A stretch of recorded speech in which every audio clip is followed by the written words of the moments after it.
What's up, everyone? Welcome on back to the channel. Look at you guys, looking kind of good.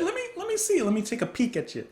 You look good. You look good. Welcome on back. I hope that you're having a wonderful day. Oh, that's too far. Right about there. That's good. Okay. Today we are embarking on the first side of this album. Not doing the whole album in one bite. We're gonna take it chomp by chomp by chomp. Yeah, that's what we're doing today. We're going to listen to the first side of Zoolook by Jean-Michel Jarre, released in 1984. We've covered a few albums, and many of you have been beckoning me, asking me, requesting to me, telling me even.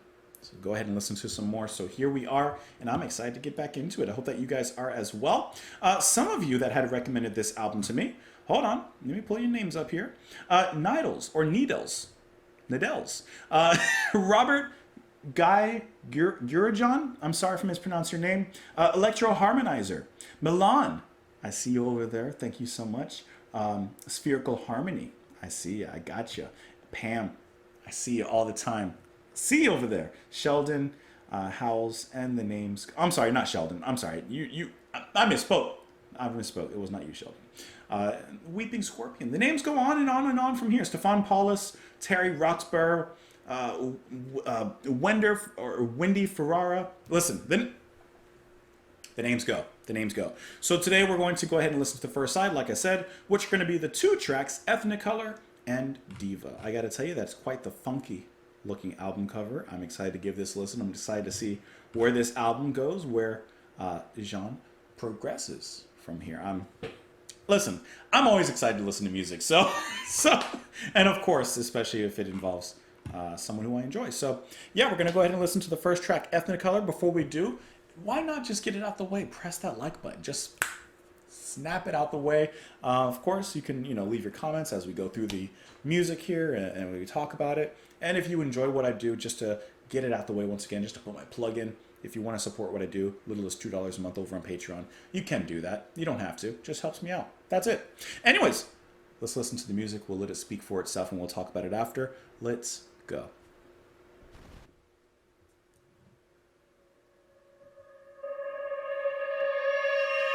Has a little bit of a vocal, like space choir-y effect on it. That sound.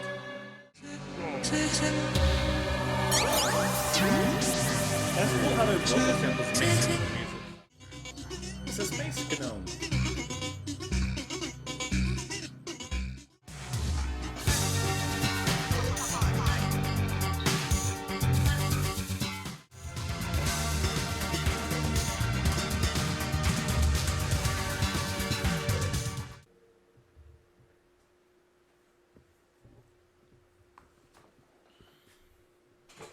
I feel like I need to have a discussion with some of you. I feel like we need to talk. I feel like we need to have a heart to heart. Mi corazón a ti corazón. Okay. Why didn't any of you tell me how good this was? I thought for the past several years that you and we had something. I thought that we had connected. We had a relationship. We had an understanding. We had something in common. Synchronicity. Why didn't you tell me how good this was?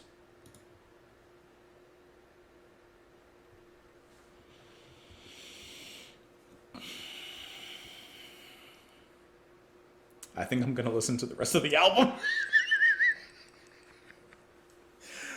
Okay. Obviously, a ton of you had recommended this. But why didn't you tell me how good it was? From the first track, I'm in. I was only going to do side one today. I'm going to make the time. Doesn't matter. I'm going to make the time. We're going to listen to the rest of the album. Okay. Wow. I'm super impressed. Ethnicolor. What an opening. We get some oxygen level atmospherics. It feels like a space choir with that sound. And then it's really cool how he brings in all these different voices and sound effects and like samples and such into the music, acting like pieces and parts of a choir. Then the music takes this almost electronic symphonic turn in it, and then it turns in on itself. There's these beautiful, blissful moments of highs, getting back down to the lows. It sweeps, it flies, it soars, it glides. It amazes, it stuns, and it just keeps on going, right? Then, God, I don't even remember where it was. God, I don't even know where it was. I didn't even pay attention. Somewhere, though, there is a change, guys. And I gotta tell you, I was not expecting that change. Hold on. Someone started popping in there. Hold on. Right there. What's this? What is that? We're going into outer space. We're already in the cosmos. There were some spacey frogs croaking just in the ambience a moment before, and then before you know it, you got space Red Hot Chili Peppers coming in. How much of a breakthrough moment was that? That to me is evolution. Let me pull up some information on this really quick before we dive even further onto this. I just want to pull up the discography so we have kind of like, or at least I have an idea of the progressions, right? We've listened to Oxygen. We've listened to Equinox. We've listened to Les Champs Magnetiques, right? We've listened to those 3 albums. I haven't listened to the next 2 after that, which were Les Concerts in China, which I was gifted, I do have, and then Musique pour Supermarché, right? I didn't listen to those 2 albums, so I can't speak on a perfect progression. But what I can say, just from my limited knowledge, is listening to the first half of Ethnicolor seems to call back a little bit to that spacey ambience, that bubbliness, that weird cosmic scheme that he builds in Oxygen and Equinox. However, the second half of this track seems to be pointing towards something different, towards a future, towards progression in the music. I would assume also, obviously, within himself as a person and a musician. And how celebratory is that push when the bass starts popping in, when the band starts jamming? Because, yeah, I see we have a band and we have some very interesting musical guests in here as well. When they get into that movement, this turned into a celebration of new music, of a new direction. You know, like when a musician or an artist of any sort starts on a new creative outlet and begins a new journey, there's an excitement in there that is very hard for other people that are not in that artist circle to feel and to understand. But I feel that Jean-Michel Jarre, with this track, he has brought us into his musical fold, into his creative outlet, and we are feeling that same celebratory feeling that he is having there just within this first track. And I think that is absolutely stunning, the way that it's pulled off in here. I'm looking here. So hear me out. Like, we have actual band members here. First of all, I guess on the next track, Diva, you have Laurie Anderson. Perfect mix. And then you have Adrian Belew on the guitars in this album and other effects. What a perfect mix. That is stunning. And honestly, some of you probably already said that in the comments. I didn't remember that, but I'm looking at it now, and I'm so happy to see that. Now on the bass, because you guys know that bass was popping, it's Marcus Miller on there, known for playing with Herbie Hancock, Luther Vandross, Miles Davis. I mean, come on now. Just the bass line in there. As soon as I heard that thing popping, I knew we were going somewhere. I knew we were happening. So that was a really, really impressive first track of the album. Like, so impressive. That's the kind of track that you open it up, you open up that can of worms, and I think we're going to dig into the dirt a little bit. So let's go ahead and continue our digging. We're moving on into the next track, which is Diva. Let us go.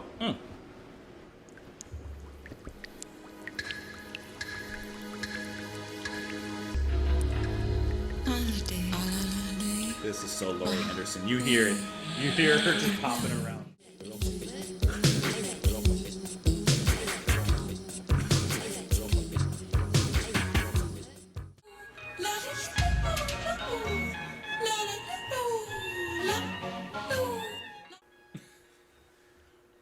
Man, Laurie Anderson is such a gem. And like, as soon as I saw her name pop up in this track, I was excited to see what she was going to do in here, what she was going to contribute, and she did not disappoint whatsoever. Diva is a track of 2 different sections. The first this section that's uniquely built on a lot of vocal samples and like just a lot of voices, with eventually Lori playing this almost schizophrenic entity in our minds, like bouncing and popping up in different places with very different and specific tones. In those places, there's the deeper voices on the low end, higher voices at the high end, and then there's a child giggling in the back. There's a lot of different interesting like tonalities to listen to here, which I think is very like psychological, the way that it's presented. And there's a little bit of an unnerving quality, I would even say, to the music in the first half. And then the second half kind of lightens things up just a little bit. It lightens things up, gives us a nice groove, a sunset-laden groove to kind of drive down the boulevard with, top-down palm trees on the side, sunglasses on, hat, you're holding onto it as the wind blows through your hair. That's the kind of mood, right? But there's still something a little bit under, like, seedy about it. I don't know. There's still a darkness there. Like that unnerving feeling that we had in the first part of the track is still there. It's just glossed over with bum bum bum bum bum bum bum bum, and then the extra percussion, like you know what I mean? Like it's like you're having deep problems and you go on vacation. You still have those problems, you're just kind of putting a band-aid over it for now. That's what I felt about that track. That was really, really interesting. Which I guess if you're looking at it, Diva, maybe Diva on the outside and on stage has a certain appearance, but behind the stage, backstage in the dressing room, maybe there's a lot of other things going on. Maybe I'm diving too deep into it, or maybe I'm not diving deep enough into it. Either way, Jean-Michel and Miss Anderson brought that together very, very well. I just want to make a quick point about this this album that I saw here on Wikipedia really quick. It says that this album was greatly influenced by Jarre's former mentor, Pierre Schaeffer, and Schaeffer's musique concrète, taking samples from everyday life and voice, human voice, I guess, in 25 different languages from all over the world. So that's where all these different vocal samples are coming from, and why it sounds like a lot of different languages, because it sounded like Lori was speaking French in here. I'm only saying this because I thought I heard her say ça, and I thought I heard her say like le coeur, like heart. I think I heard her say that, but I don't have any lyrics to accompany me on this journey, so I can't quite say what's being said. But that is a really interesting approach, because the second half of the music, before that beat came on, it sounded like it was starting a whole new melody only from sampled voices, which was a really, really cool technique to do. And it didn't sound cheesy, you know? It didn't sound like, oh, here's a bunch of voices starting a melodic layer or whatever. No, like it actually sounded very intelligent and creative the way that was done. So I just thought that was really cool. It says here that in this album was expanded the sample-based approach, which had been initiated on Magnetic Fields and continued on Music for Supermarkets, which I haven't listened to. Some fragments were recorded digitally and then played back and edited in the Fairlight CMI.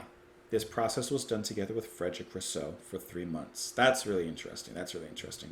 So yeah, I think it's such a cool approach to this music, the way that we're hearing Ms. Jarre do it here. That's incredible. Like I said, I wasn't planning on listening to the rest of this album like at this moment, but kind of based on the strength of those two, we're going to. But since it's 8:47 p.m. here and it's getting a little dark, I'm going to close my windows as I don't want people staring in to the room in the middle of the night while I have all these lights on. And as you know, we're kind of, I guess, in a sense, halfway through the album, a little bit. Hey, just to let me know that you're still here, let me know what your favorite animal in the zoo is, since we're looking in the zoo, kind of, in a sense. You can't just choose any animal. It has to be an animal in the zoo. I would say mine, honestly. Okay, so it's kind of cheating, but the aquarium over here, otters. Maybe even lemurs. The lemurs are really cool. Anyways, let's go ahead and move on into the next track here, which is going to be the title track, Zoolook, side 2. Ba-boom. There's those vocals again.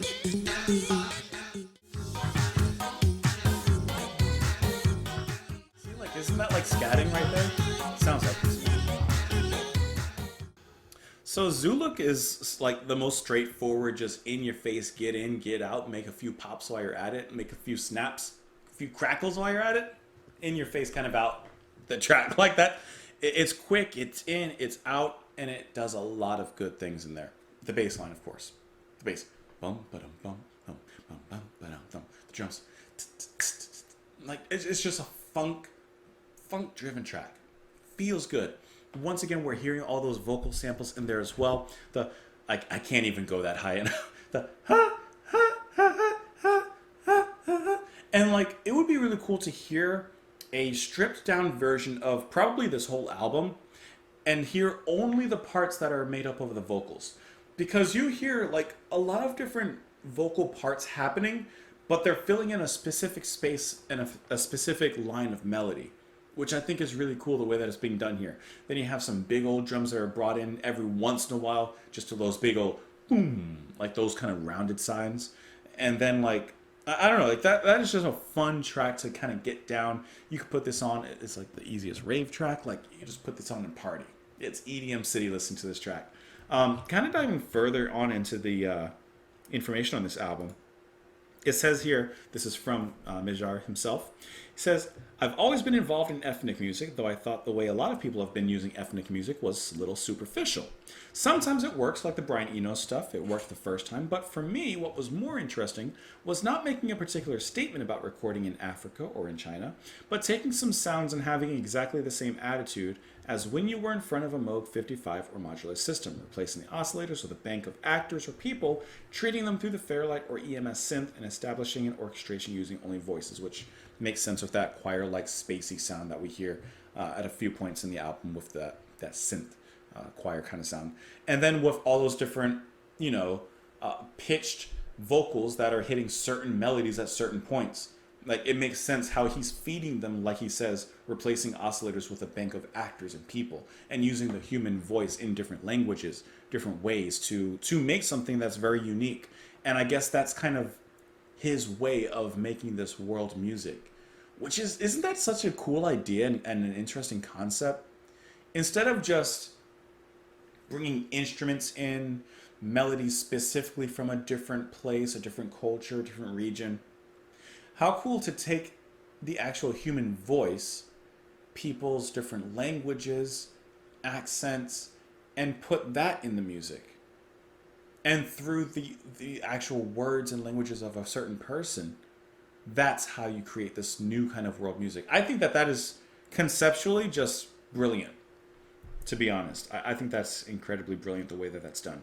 It says some of the vocals were recorded during his travels. Others instead are a result of his work with French ethnologist Xavier Bellinger, who's during his travels recorded a large collection of tapes. So they had a lot of different languages and cultures brought in here. It says among the languages listed are Aboriginal, Afghan, Arabic, Balinese, Bangladeshi, Chinese, Dutch, English, Eskimo, French, German, Hungarian, Indian, Japanese, Malagasy, Malayan, Pygmy, Polish, Quechua, sorry if I mispronounced anything, Russian, Sioux, Spanish, Swedish, Tibetan, and Turkish. Honestly, sounds like a banging buffet. I want to try all of that. We just bought some Russian pastries and bakery items. Oh, there's a Russian bakery over here that, great. Anyways, let's move on into the next track here, which is going to be Wulu Mulu. Wulu Mulu. Here we go.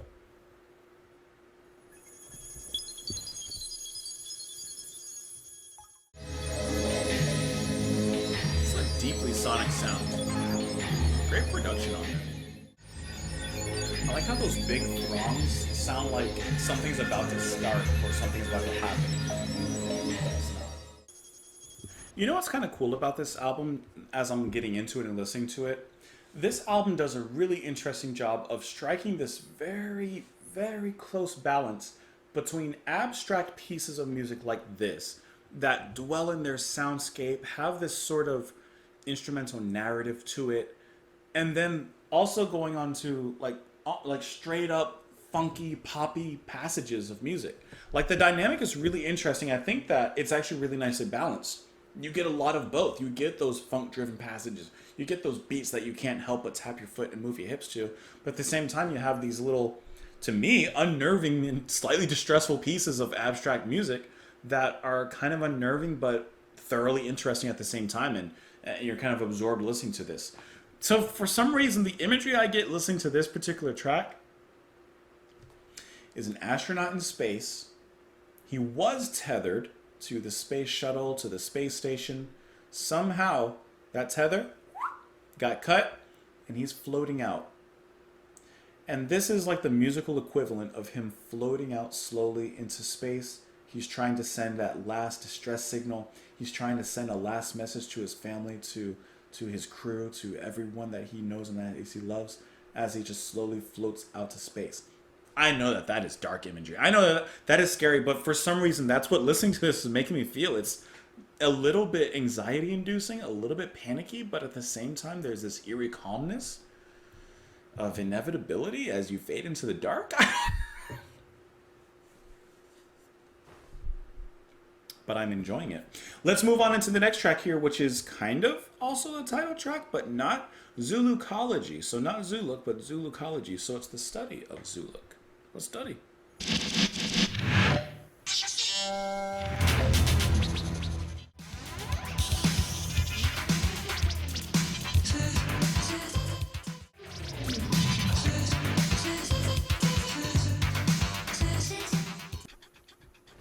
This funky synth-driven onslaught. Okay, the two songs we just listened to perfectly exemplify what I was saying. You got the freaky deaky, then you got the funky monkey. Zulu College absolutely got down with it. Can I tell you another thing? I would wager $1 to say that Thomas Dolby was influenced by this album in some capacity. I don't know. I'm just putting $1 out there.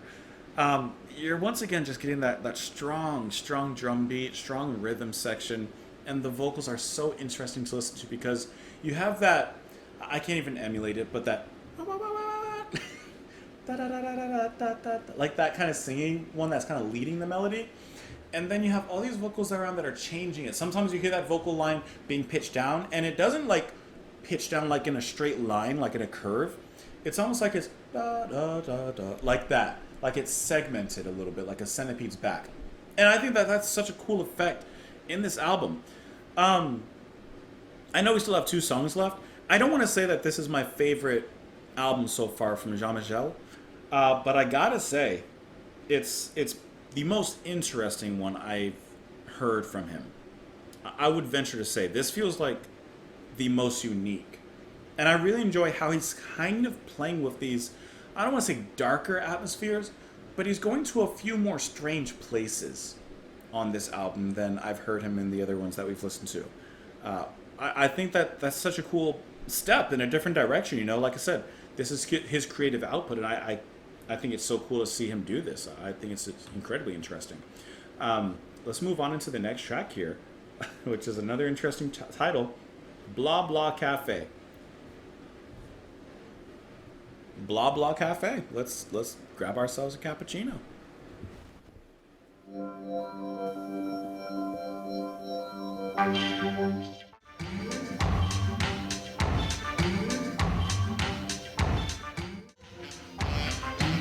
Got a rusty saxophone too.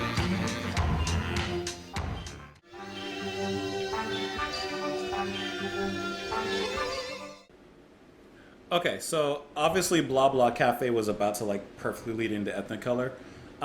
Let's make this one a quick one. I didn't care for Blah Blah Cafe. It kind of lived up to its name and just felt like blah blah. Like, ooh, okay, so I didn't like the sound of it. You know, sometimes you just don't like the sound of something. It's nothing deeper than that. You just don't like certain sounds. I didn't like the drum sound in here. I didn't like the synth sounds in here. The whole thing had a wonky tone to it, which I can understand how that would be kind of fitting. I get it, and it has a place. I just don't like that place. It was interesting when it sounded like there was this rusty, broken trumpet that came in. Like it wasn't really well oiled. It had like a unique kind of broken factor to it. But I don't see anyone using any sort of horns on here, so I'm assuming that's also going to be synth. And I didn't really care for it. The thing I liked the most about the track was the drum beat that switched up a few times in there. But otherwise, I didn't really care for Blah Blah Cafe. That's one cafe that I would give 2 stars. The coffee was bad and the music was just a little bit not my flavor. Also, how do you take a coffee? Block. Get it? Blah, blah. I didn't like the song. Let's go ahead and finish out the album with the final track here, which is going to be Ethnicolor II. I'm curious to see how we return to this one for a little reprise.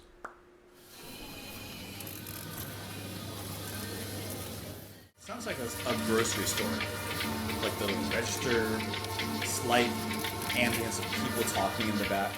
Now there's an asteroid heading towards the supermarket. Someone's snapping their fingers in there. So to end the album, we go on a shopping trip. That's what I heard. I don't know if that's what I'm supposed to hear. I don't know if that's what you guys heard. But okay, so first of all, yeah, we ended up on another one of these soundscapes, little these pieces of ambience that is just so cool to hear him kind of going into this direction, right? Away from the spacey cosmos, the weird primordial ooze of Oxygen Equinox, and kind of moving into something slightly more grounded, I guess, in a different kind of way, in a different capacity, but still being true to himself, of course. So it's really interesting when he comes back to these kind of soundscapes, right?